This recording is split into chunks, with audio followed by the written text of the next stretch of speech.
Give me fuel, give me fire, give me that which I desire. By the way, if you know who sang that song, leave me a note in the comments. But in this case, we do not want fire. And that's what Rivian got this weekend. Huge fire at Rivian plant destroys dozens of EVs. So yeah, in today's video, we're going to discuss the fire. We're going to discuss what's new in the R1. We're going to discuss basically what Rivian needs to survive and what Rivian needs to thrive in the future. And also what's going on with the R2. So there's a lot of updates in today's video, so stay tuned.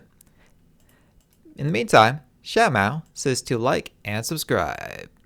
So yeah, for the fire, let's start with that. The cause of the blaze remains under investigation. A vehicle broke out at Rivian's Normal, Illinois factory over the weekend, damaging about 50 vehicles. Yada yada yada. So anyway, what happened was these vehicles were in the outgoing lot of cars. There were vehicles being sent out. Something happened. They caught fire. Nobody knows why.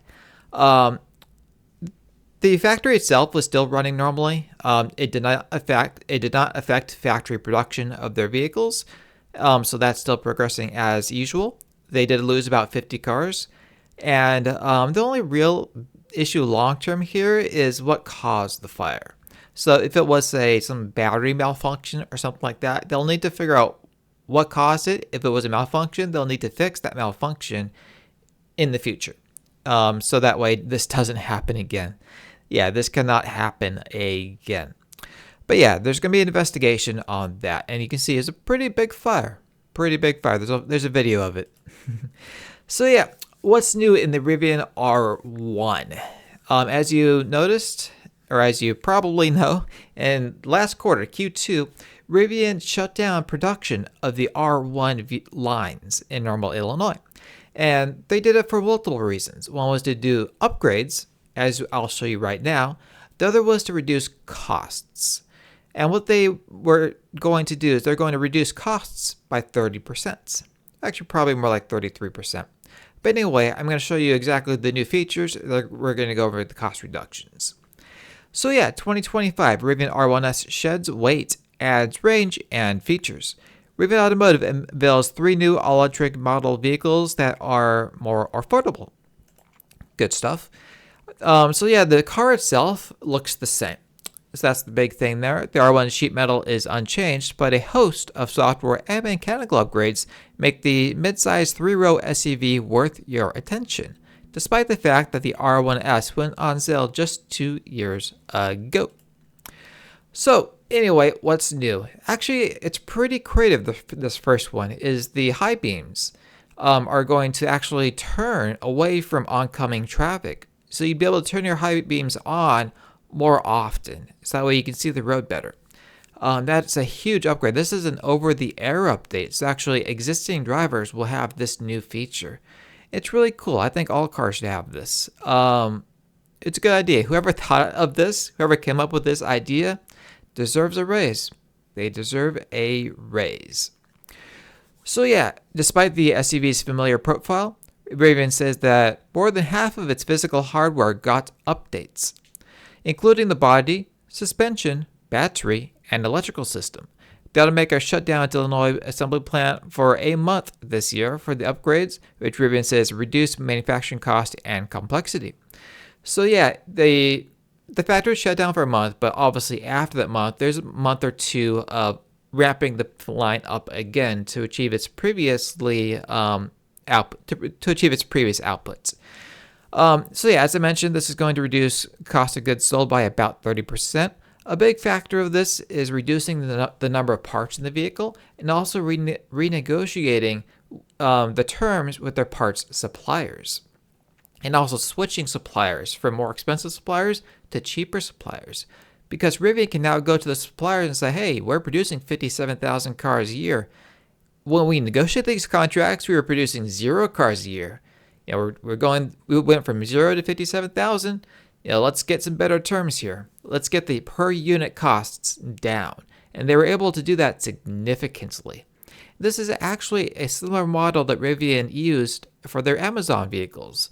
Their commercial vans, as they're called. And similarly they're able to reduce the cost there as well, 30%. And they did that like 6 months ago. So yeah, they're good upgrades, and it's a much needed boost to Rivian's bottom line. And this is going to help them to survive. Rivian is in survival mode, and this will help them to survive. And they do need to survive because Tesla needs competition. Tesla needs competition. So I root for Tesla's competition, and I'm rooting for Rivian specifically. I'm not rooting for Legacy Auto. They can go the way of the dinosaur. I do not care. But I do love Rivian. Customers love Rivian. You see them on the road. They look beautiful. They are beautiful cars, beautiful trucks. And their owners just love them. They have huge retention value. People that buy Rivian, they're going to buy more Rivians in the future. So the company needs to survive. They need to find a way to survive. And I'm going to just discuss that also in this video. So yeah, the new electrical architecture allowed Rivian to get rid of 1.6 miles of wires, shed 44 pounds, and go from 17 onboard computers to a mere 7. So this is a big change in the line. This is a huge change. This is why it took 2 years to even get to this change, is because so much has changed. Notice I used the word change about 12 times. So yeah, this is a huge upgrade to the system, and it's going to reduce cost. It's going to reduce the weight of the system dramatically. So that's the kind of reduction in complexity and part counts most automakers drool over when they introduce an entirely new vehicle, much less an update to a 2-year-old SUV. So going into the future, I think Rivian's going to have to do more of these upgrades to the car. I think they need to reduce costs further, because going from where they're currently at to a break-even gross margin isn't quite good enough. They need to get to be significantly gross margin profitable in order to fund their next line of cars, the R2s and the R3s and the R3Xs. They need money to fund those cars, and being merely break-even gross margin is not quite enough. They need to eke more profit out of these vehicles. So yeah, the electrical architecture, an automotive term of art that includes the wiring, controllers, and sundry other parts, already got a major vote of confidence. After months of secret engineering tests and high-level meetings, VW agreed to pay Rivian $5 billion for access to the technology and help deploying it in upcoming vehicles from VW, Audi, and the German automaker's other brands. So yeah, that's the other thing is, again, you already know this, but I'm just repeating it. VW is investing $5 billion towards Rivian and also a joint venture. Now, this joint venture is going to produce electrical technology for both Rivian and VW. So how much of this $5 billion is going to Rivian and how much is going to the joint venture remains to be seen. But what we do know is Rivian's already gotten $1 billion in convertible notes from this. So there's $4 billion left for VW to spend. And where they divvy it up, we'll see. We're not sure quite yet. But again, that $1 billion was in convertible notes, which will probably translate into stock for VW, which is a little bit of dilution for you guys. So yeah, Rivian promises that automated lane changes and other assist features for highway driving are coming via another OTA. You know, it's kind of funny. OTAs are sometimes considered recalls, but in this case, they're not. Okay, yeah, 2025 Rivian R1S top new features. These are the new things in R1. So it's not just cost reductions. You get new features. New features. Don't you love those? So yeah, what you get is increased range up to 420 miles. I love that number for more than one reason. You get quicker charging, re-engineered suspension, 10x faster processing. Honestly, I'm not completely sure what they mean by that. I request Rivian for more information on that. You get new electrical architecture and oil-cooled electric motors. So yeah, that's a lot of upgrades. And again, that's why it took 2 years for them to actually get these upgrades finalized in a vehicle and in their plant. And then they can say, you know, what could be better than this? What further improvements could Rivian make beyond these updates? And they mentioned that third row legroom is minimal. A tinted sunroof runs the length of the cabin. Rivian insists it doesn't let heat in, but the inner surface was painfully hot when I parked it in the sun for a couple of hours on a hot July afternoon. It may be old-fashioned, but I'd like a sunshade. Oh, by the way, this article is from the Detroit Free Press. The phone as key feature operated inconsistently. Sometimes the doors unlocked automatically as I reached the vehicle, sometimes not. An over-the-up update should fix that. I don't think that's a big concern in the long term. Rivian doesn't allow Apple CarPlay or Android Auto. No phone mirroring means no access to my contacts' addresses and no voice-to-text for SMS messages. Why get a Rivian R1S? The R1S is fast. We all love speed. Sophisticated, the need for speed. I love that term, the need for speed. You ever played that game? Let me know in the comments. Sophisticated and unlike anything else in the market. The front and second row seats provide good comfort. The rear seat is serviceable. The 2025 updates make the R1S simultaneously one of the fastest and longest range EVs. Add to that what appears to be legitimate off-road capability. I didn't get to test that, and you've got a uniquely appealing EV. Now, there's a thing that was upgraded in the R1S that wasn't mentioned in that article that owners also love. It's this. Rivian's owners are absolutely loving R1's spatial audio Dolby Atmos support. So what they did is Rivian rolled out Apple Music's premium immersive spatial audio with support for Dolby Atmos to its fleet, yada yada yada. Not much fanfare, so that's why I'm telling you, because you may not know about it. So anyway, this is also another over-the-air update, so you can do this on your vehicle. So you can get better sound automatically on your vehicle via this Apple system. And here's one user, he loves it. I'm gonna wreck my R1T. The spatial audio has my heart rate up to 150 beats per minute, and I'm ready to run through like a wall like it's a high school football. I keep stopping to rewind songs as I'm feeling drums on my legs, hearing speakers that couldn't be heard before. Holy Jesus. Hashtag Apple Music.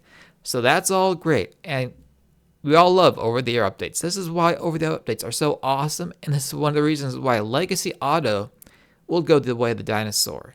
They just don't understand what customers love, what the new generation of people enjoy. So what else do we have? We have the R2 coming out. So what Rivian has to do is they have to sort of hold the boat. They have to keep things afloat until the R2 scales. Now, the R2 is going to start production in early 2026 if all goes according to plan, but it's going to take about 12 months for it to scale. What does the R2 offer? It offers 300 plus miles of range. The quarter windows pop out. A flashlight. Who doesn't need a flashlight? I mean, you're supposed to go off-roading, right? You've got to go off-roading, you need your flashlight. Got to look around in case you're stuck in the woods at night. You need a flashlight. It sounds simple, but it's useful. It's going to have a brand new battery cell, the 4695. A slight improvement, I think, over the Tesla's 4680s. Again, the 4695, that's the dimensions actually. 46 millimeters across, 95 millimeters high. It's new platform. It's got a structural battery pack. Again, sort of stealing a note from Tesla there. That will make the car more durable and more crash, be able to perform better in a crash, and also cheaper to manufacture. It's all sort of one unit when this battery pack is structural with the car. 0 to 60 in less than 3 seconds. Single, dual, and tri-motor, 11 cameras, 5 radars, highway self-driving, $45,000 starting price, and smaller than an R1. I know to Rivian is obviously Rivian's not going to be doing a full self-driving. They don't have the money to do the R&D for full self-driving, but I do recommend that they reach out to Elon to license Tesla's FSD. There's nothing to lose. There is nothing to lose, but plenty of customers to gain. Here's the R2, I think this is, in action. This was that was in the unveiling. And they're also, so what Rivian's doing is they need to reduce costs. The only way to reduce costs is they pause the Georgia facility, and they're going to produce the R2 in the normal facility, in their current plant, which again was not affected by the fire. So here's Rivian's situation. And here's Rivian's current cash flow and their gross profit. Well, this is their gross profit. I'm going to go through a couple charts with you. You got to love charts. Come on, we're in finance. This is a finance channel. Finance channels need charts. We love charts, right? Okay, so here's Rivian's gross profit over the years, over the quarters actually, quarters and years. But you can see Rivian's gross profit's currently negative $500 million. Now, if they erased that and became gross profitable, that would be a $500 million change estimated in their bottom line. So I'm going to go through just a couple of numbers. I'll keep this short. The free cash flow, however, last quarter was negative $1 billion. An improvement, a big improvement over the previous quarter. But even if they reach free cash flow positivity or positive, that's going to cut their free cash flow basically in half to negative $1 billion to negative $500 million per quarter. So obviously they have money coming in from Volkswagen, but they need, I think, a little bit more money to be able to afford to ramp the R2 to the end of 2026. So there might be, I think there's going to be more dilution coming or a loan. I think they need to get money in one of those two ways, either dilution, stock dilution, or taking out a pretty substantial loan from the bank. Because here's Rivian's balance sheet. Here's the cash and equivalents. Actually, this is how you burn $20 billion. So yeah, they had $20 billion when they went public, Q4 2021. Currently $7.87 billion. This includes the $1 billion from Volkswagen. Because you don't see it here, but their quarter-over-quarter cash is actually the same, about a little under $8 billion. So that's what they have to work with. They have to work with $8 billion, and they're burning about $500 million per quarter. And their expenses will increase when the R2 enters production, and they need to scale it. Expenses will increase during that ramp. Ramps are expensive, and they take about 12 months to ramp. So that's where it stands right now. I think Rivian may survive. Will they survive? I'm not 100% sure. Well, I'm not 100% sure. So yeah, what are your thoughts on Rivian? So anyway, what you can do is you can subscribe to my Patreon for only $5 per month. You can view my Patreon portfolio, what I'm purchasing, what I'm selling, and all the moves as I transition this portfolio from $0 to $1 million. Also, I have decent valuations on over 15 different companies. Yeah, I've got Rivian, I've got Intel, I've got NVIDIA, AMD, Microsoft, and many others. I also have in-depth corporate reports. These are like 16-page detailed reports on each company I cover. You get all that. It's a can't miss value. It's basically the best money you will ever spend, as you will get invaluable research as you make your investment decisions. So yeah, thank you for watching. Now I'll see you in the next one.